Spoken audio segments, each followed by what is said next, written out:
చంద్రబాబు నాయుడు గారు యూటర్న్ తీసుకున్నాడు. జగన్మోహన్ రెడ్డి గారు ప్రారంభించింది కరెక్ట్ అని నిరూపించేటటువంటి పరిస్థితికి నారా చంద్రబాబు నాయుడు గారు రావడం కూడా చాలా ఆశ్చర్యాన్ని కలిగిస్తుందని కూడా ఈ సందర్భంగా మీ ద్వారా వారికి చెప్పదలుచుకున్నా. దాంతో పాటుగా ఈనాడులో రాస్తున్నారండి, అధికారం పోయింది, అన్నీ బయటపడుతున్నాయి. నెంబర్ 2 కోసం పోటాడుకుంటున్నారంట. నువ్వు నేను నెంబర్ 2, నేను నెంబర్ 2 అని ఏదో రాశాడు పిచ్చి రాతలు. అయ్యా ఈనాడేగా, ఆయన చనిపోయాడు, వాళ్ళ అబ్బాయి ఎవరు ఉన్నాడు, ఆయన కిరణ్.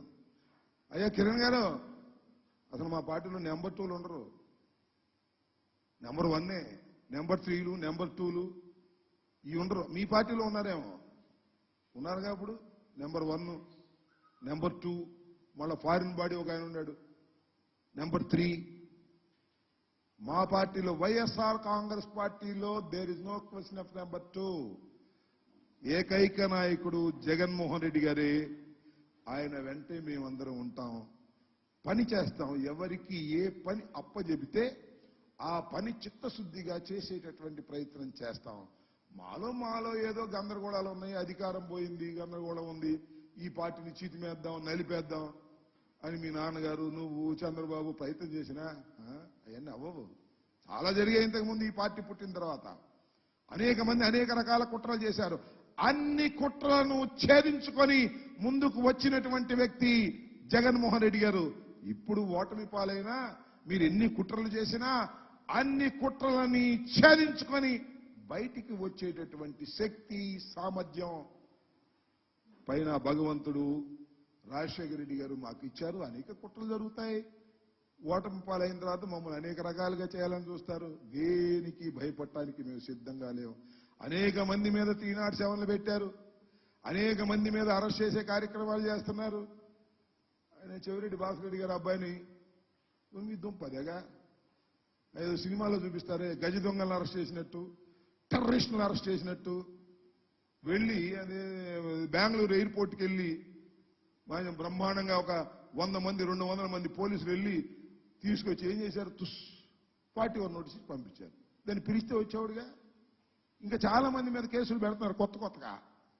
మా మీద అది ఎప్పుడో తెలుగుదేశం ఆఫీస్ మీద రైడ్ చేశారని ఇప్పుడు 307లు పెట్టేస్తున్నారు. కనపడివాడి మీద, అందరి మీద పెట్టి ఏదో భయపెట్టాలనుకుంటున్నారు.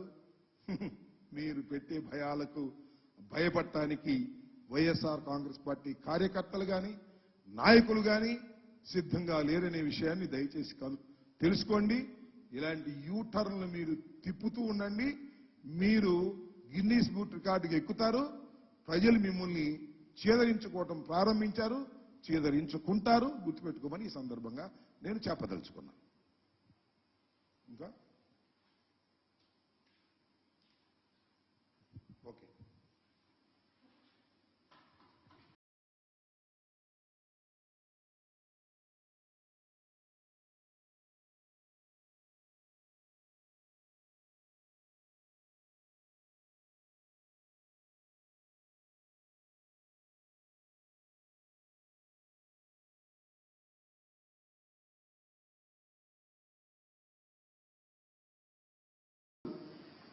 అబద్ధంలోనే జీవిస్తాడు, అబద్ధంతోనే రాజ్యం ఏళ్తాడు అనేది ఒక సత్యం, నగ్న సత్యం. అది ఒక విధంగా చెప్పాలంటే అది గిన్నీస్ బుక్ రికార్డు కూడా ఎక్కదగినటువంటి అంశం అనేది నేను ఈ సందర్భంగా చెప్పదలుచుకున్నా. నిన్నటి వరకు అమరావతికి 15,000 కోట్ల రూపాయలు వచ్చిందని డాంబికాలు పలికారు.